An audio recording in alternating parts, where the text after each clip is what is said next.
సంగా ఉండు ప్రభాస్కు మోహన్ బాబు విశేష్ వెళ్ళకు ఇదెక్కడి కథ ఏం మరుగున పెట్టి అన్నాడా మంచి అన్నాడా చూద్దాము అర డజను ఏదది ఇగోది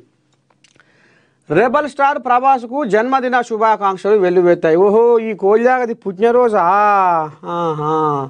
ఈ సందర్భంగా కలెక్షన్ కింగ్ మోహన్ బాబు చేసిన బర్త్డే విశేష్ ప్రత్యేక ఆకర్షణగా నిలిచింది మోహన్ బాబు సోషల్ మీడియాలో పోస్ట్ చేస్తూ మై డియర్ డార్లింగ్ బావా నువ్వు సినీ జాతి మొత్తానికి ఒక గర్వకారణం అంటూ ప్రశంసించారు ఈ సందర్భంగా ప్రభాస్ పెళ్లి గురించి వామ్మో ఇంకా ఈ కోయిలాగా పెళ్లి కాలేదా ఇంకా మరి కథ పాడ్యం గారు మొత్తం ముదిరిపోయింది బెండకాయ అయింది కోయిల ఇంకా పెళ్లి కాలేదా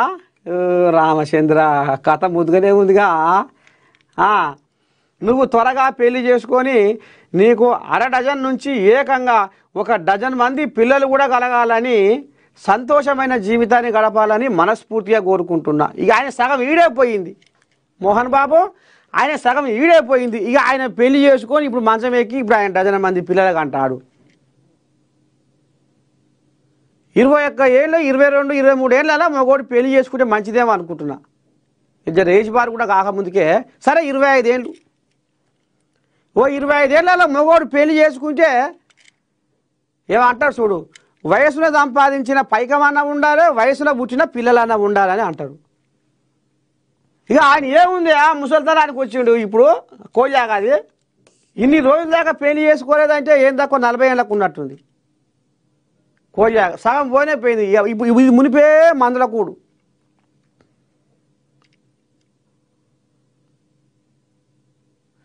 ఆనాటి జనులంతా 60 ఏళ్ళు ఆనాటి జనులంతా 60 ఏళ్ళు దాటినా గట్టిగా పలుగు చిప్పోలే ఉన్నారు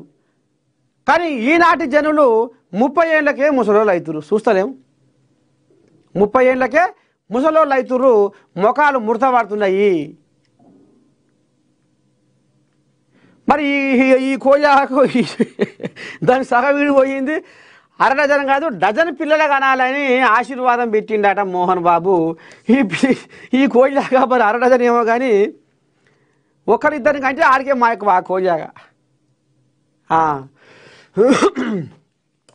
సరే ఇక ఆ కోయిలాగా ముచ్చట అట్టం ఉంది ఎందుకంటే దీని అర్థమైంది అంటే నేను ప్రభాస్ని ఏదో అనుడు కాదు మగోడు ఒక 25 ఏళ్ళల్లో పెళ్లి చేసుకుంటే బాగుంటుంది ఓ 25 ఏళ్ళల్లో 30 ఏళ్ళ లోపు ఓ 25 ఏళ్ళు చాలు ఇప్పుడు ఆకలంతా అయిపోయినాక బువ్వ ఎందుకు వయసు అంతా అయిపోయినాక పెళ్ళి ఎందుకు అన్నట్టు ఉంది భాగవతం ఇక అప్పుడు ఏం కనపడుతుంది అరుంధతి గిరుంధతి నాకు కనబడటలేదు 600 అప్పు మాత్రం కనబడుతుంది అనేది కథ నడుస్తుంది అర్థమైందా అదే అంటున్నా ఇక పోతే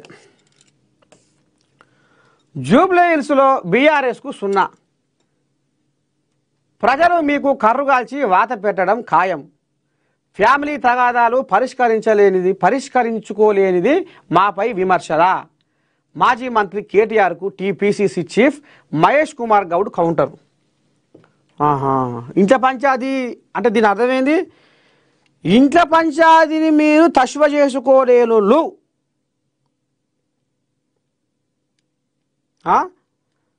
ఇంట్లో పంచాయతీ మీరు తశ్వ చేసుకోలేనోళ్ళు బయటి పంచాయతీ ఏం చేస్తారు మీరు అనేది ఇప్పుడు పీసీసీ పేపర్ ఆంబాయం వెళ్ళబోసుకుంటున్నారు బయట వాళ్ళు ఎట్లా నమ్ముతారు మీరు జనాలు ఓట్లు వేయమని పోతే బారు బూరు బచ్చన్నపేట అయ్యా వచ్చిన చెప్తాందుకు మాకు నీ ఇంట్లో పంచాయతీనే నువ్వు సమర్థించుకుంటలేవు సరిదిద్దుకుంటలేవు తశ్వ చేసుకుంటలేవు తీర్మానం చేసుకుంటలేవు ఇవాళ నువ్వు మా గల్లీకి వచ్చి మా ఆడకాడుకు